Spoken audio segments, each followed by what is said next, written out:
Shameful Starmer and lazy Lammy savaged in latest Labour civil war.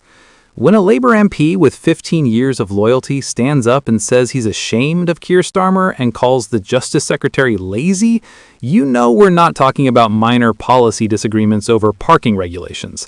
This is full-blown civil war territory, the kind of internal party bloodbath that makes opposition parties sit back with popcorn watching the chaos unfold. Karl Turner, a former barrister who's represented Hull East since 2010, has absolutely lost it over Labour's plan to scrap trial by jury for certain offences, and he's not holding back. We're talking public shame, accusations of laziness, breaking ranks to vote with the Conservatives, the works. This isn't just discontent bubbling under the surface anymore. This is a full-throated rebellion from someone who should be a loyal backbencher. So buckle up, because we're diving into why Labour's criminal justice reforms have triggered what might be the most significant internal party revolt since Starmer took power, and why this particular fight could define whether this government survives its first term intact. Let's start with the bombshell itself, because Karl Turner did not come to play. This man has been a Labour MP for over 15 years, through good times and bad, through opposition and now government. He's seen policies he disagreed with, compromises he probably didn't love, the usual rough and tumble of political life, but this is the first time in 16 years that he's lost his temper over government policy. That's not hyperbole or exaggeration for effect, that's what he actually said. 16 years of biting his tongue, towing the party line, being the good soldier, and this is the hill he's chosen to die on. When someone with that track record of loyalty finally snaps, you pay attention, because it means something genuinely fundamental is at stake. Turner's language is absolutely scorching. He says he's ashamed of Keir Starmer, not disappointed, not concerned, not respectfully disagreeing, ashamed. That's the kind of word you use when someone's betrayed their core values, when they've done something so fundamentally wrong that you can't even associate yourself with it anymore. And Turner's not some random backbencher throwing a tantrum for attention. He's a former barrister himself, someone who spent years in the criminal justice system before entering politics.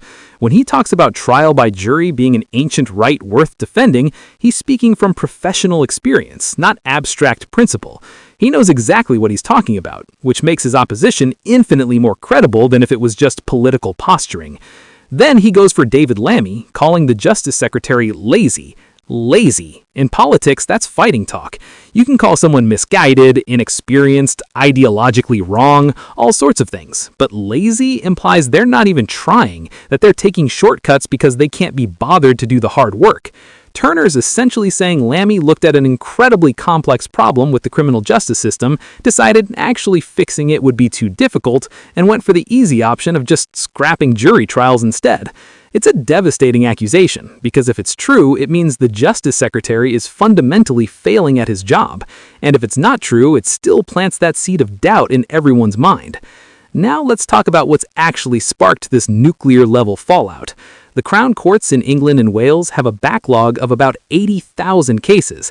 That's an absolutely staggering number. We're talking people waiting years for trials, victims not getting justice, defendants stuck in limbo, witnesses forgetting crucial details by the time they finally get to court. It's a genuine crisis that's been building for over a decade of underfunding and mismanagement. So when David Lammy says he believes restricting jury trials is necessary to save the criminal justice system, he's not wrong that something needs to be done. The question is whether this particular solution is the right one, or whether it's a dangerous shortcut that sacrifices fundamental rights for short-term efficiency. Labour's thinking is pretty straightforward on paper. Get rid of jury trials for offences with likely prison sentences of 3 years or less, process those cases through magistrates' courts instead, and boom, you clear the backlog faster. They're hoping to show progress by the next general election and maybe clear the whole thing within a decade. Which sounds great until you remember that jury trial isn't just some bureaucratic nicety, it's literally one of the foundational principles of British justice going back centuries. It's the idea that your peers, ordinary citizens, get to decide whether you're guilty, not just professional judges or magistrates who might get jaded or too cozy with the prosecution over time. Scrapping that right, even for less serious offenses, is a massive deal. The rebellion brewing inside Labour is genuinely significant. 39 MPs signed a letter before Christmas suggesting they might rebel on this legislation. That's a serious chunk of the parliamentary party. And these aren't all the usual suspects on the left wing either. This is cutting across different factions because the issue transcends normal political divisions. Karl Turner was the only one to actually vote against the government and with the Conservatives on an Opposition Day motion this week, which takes serious guts.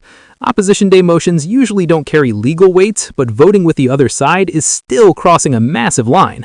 MPs who do that can lose the whip, which means expulsion from the party, sitting as an independent, basically political exile. Turner knows this and did it anyway because he feels that strongly about this issue. His comment about not being bullied by threats of losing the whip is absolutely crucial because it shows he's thought through the consequences and decided his principles matter more than his career. That's refreshing in an era when most politicians seem utterly terrified of rocking the boat or standing out from their party line. Turner's basically saying, you can threaten me all you want, I'm voting my conscience on this. It's the kind of moment that either makes you a hero to people who care about civil liberties or gets you quietly sidelined by party leadership who can't afford rebellion. Probably both. The fact that Turner specifically calls out Starmer's background as a brilliant lawyer and human rights advocate makes the betrayal hit harder. Starmer spent decades building a reputation as someone who defended fundamental rights, who understood the importance of due process, who fought for justice in the legal system. He was literally the director of public prosecutions, the top prosecutor in the country. He knows better than almost anyone in Parliament why jury trials matter and what happens when you start chipping away at legal protections. So for him to now be pushing through reforms that undermine those protections feels like a fundamental betrayal of everything he supposedly stood for. It's like a firefighter turning into an arsonist. The hypocrisy is what stings. Kirsty Brimlow weighing in adds another layer of credibility to the opposition. She's the new chairwoman of the Bar Council, and she's not some political partisan with an axe to grind. She's a barrister concerned about the practical and principled implications of these reforms. And here's the kicker. She used to work in the same chambers as Keir Starmer. They were colleagues. She knows him professionally, understands his legal background, and she's still coming out publicly against his government's plans. That's huge, because it means even people from Starmer's own professional world think he's making a massive mistake. Brimlow's argument is devastating in its clarity. She points out that these reforms won't actually reduce the backlog because they'd only take effect towards the end of this parliament, and even then the impact is highly uncertain. So Labour's gambling fundamental legal rights on a policy that might not even achieve its stated goal. That's political malpractice. She's also warning that scrapping jury trials will erode the last thread of public trust in the criminal justice system, which hangs by the participation of ordinary citizens. When people feel the system is rigged or unfair, or just a conveyor belt where judges rubber stamp prosecutions, they lose faith in justice entirely. That's dangerous for social cohesion and the rule of law. The pragmatic argument against this policy is actually stronger than the principled one, which is saying something. Even if you don't care about ancient rights and legal traditions, even if you're purely focused on clearing the backlog and improving efficiency, this policy doesn't work. It won't touch existing cases, it won't speed up the system significantly, and it might actually drain resources and energy away from reforms that genuinely help. Things like hiring more judges, improving legal aid so cases can be prepared properly, investing in court infrastructure, streamlining administrative processes. Boring stuff that actually works but doesn't make for flashy announcements and quick wins. Justice Minister Sarah Sackman's defense of the reforms is almost comically tone-deaf. She says no other government had the guts to carry out these reforms, framing it as political courage.